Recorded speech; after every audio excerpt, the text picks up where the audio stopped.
It was day 4 of the Maze expedition, and Matt, Ray, and I were awaiting the arrival of the other crew. But they were late. What we didn't know was that Tad's truck had trouble starting. However, Chuck, a mechanic by profession, quickly isolated the problem to a loose wire on the starter motor, and they were on their way with a half-hour delay. Meanwhile, I'd had another episode of pain in my lower abdomen. Discussing it with Ray and Matt, I was convinced it was time for me to get closer to medical help should I need it. Here we are on the shores of the Green River down below Millard Camp this morning. It's just a beautiful view down here. The camp is actually off the river a little bit, but it's nice to come down here and see the river and kind of enjoy the sounds before we take off.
When the other crew arrived, we discussed my medical problem.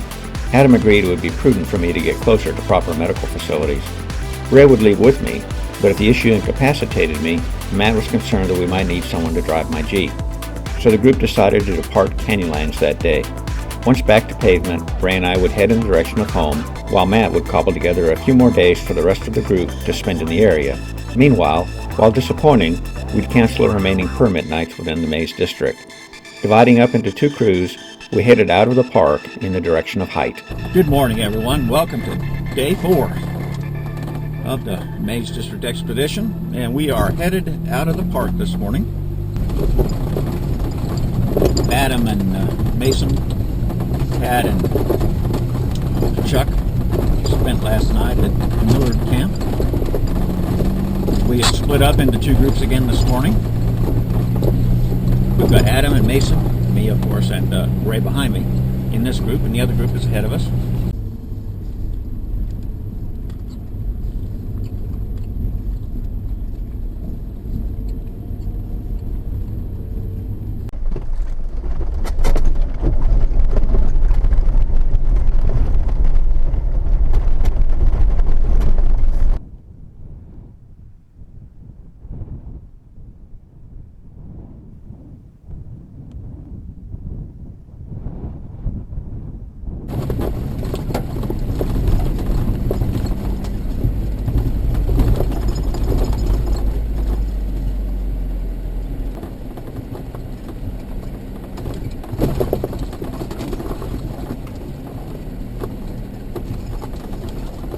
We met up at the junction to Maze Overlook, our original campsite for tonight. After having lunch there, we again divided up into two groups and headed out to BLM land along the Orange Cliffs. Once outside the national park, all 5 of our vehicles would be permitted to travel together. Also, Adam's CB radio was having problems transmitting, so since Mason and I are licensed ham operators, we switched communications between our 2 vehicles over to 2 meters. KG5 MET, KG5 LXN, how copy? This is KG5 MET, copy. We'll use that if we need to talk, okay?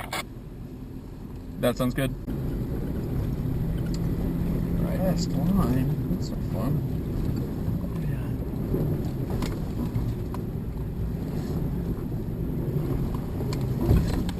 Yeah. Now, where's the trail? There we go.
Slight drop off there.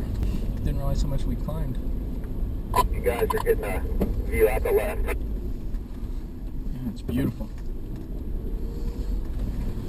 Wow, wow, wow. Oh man. Might have to get the roll camera out. Mm-hmm. You might pause here for a couple pictures if you don't mind.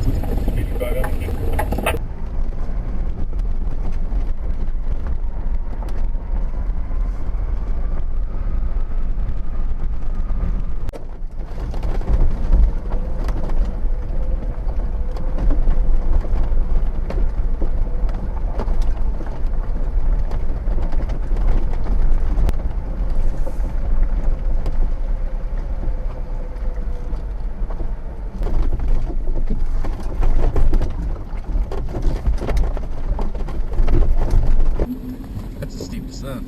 Yep.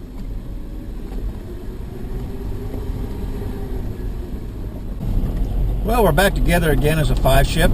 We have exited Canyonlands National Park and are on BLM land where having 5 vehicles together is permitted.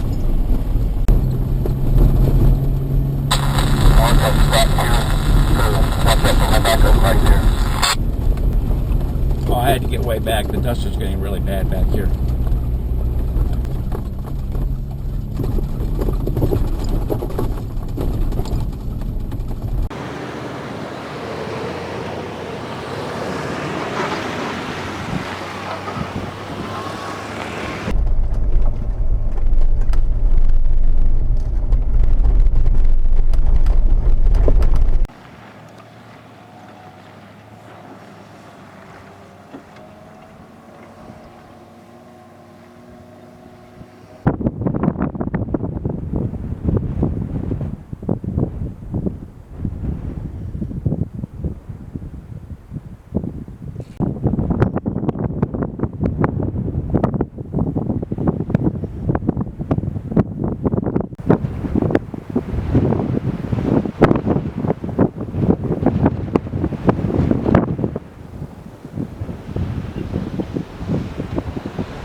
Lake Powell, dead ahead.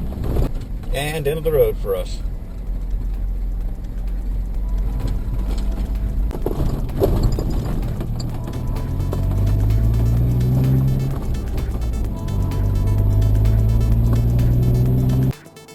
Though it was cut short by half, the trip was still a great opportunity to experience one of the most remote landscapes in the western U.S. We immensely enjoyed each other's company and have other plans in the works for future adventures. But this one would offer yet one more bit of misfortune. During their drive through Salt Lake City to Oregon, Tad and Chuck would be rear-ended, totaling Tad's truck. Stay tuned after the credits for a little bit more about that. As Matt would later describe it, what a star-crossed trip this was. It is certainly one I'll never forget. I regret that we didn't get to finish our time in the maze, but that's just how this hobby goes sometimes." End quote. You plan, you prepare, you even over-prepare, and then you do your best under the circumstances. Though we did not complete the entirety of our plans, all of us had an immensely enjoyable time. The challenges and hardships, and in my case outright pain, were worth the opportunity to once again experience the wild and remote places of this amazing planet.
A few words about Tad's GMC pickup truck.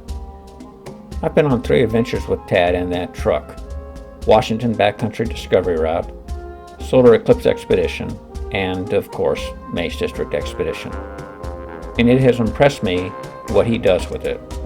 On top of that, Tad, with this truck, has served as a guide during the Northwest Overland rallies. But all is not lost. Even as I was writing this voiceover script, Tad posted photos of his truck, fully repaired by him and Chuck. And furthermore, Tad has another truck that he plans to use for overlanding.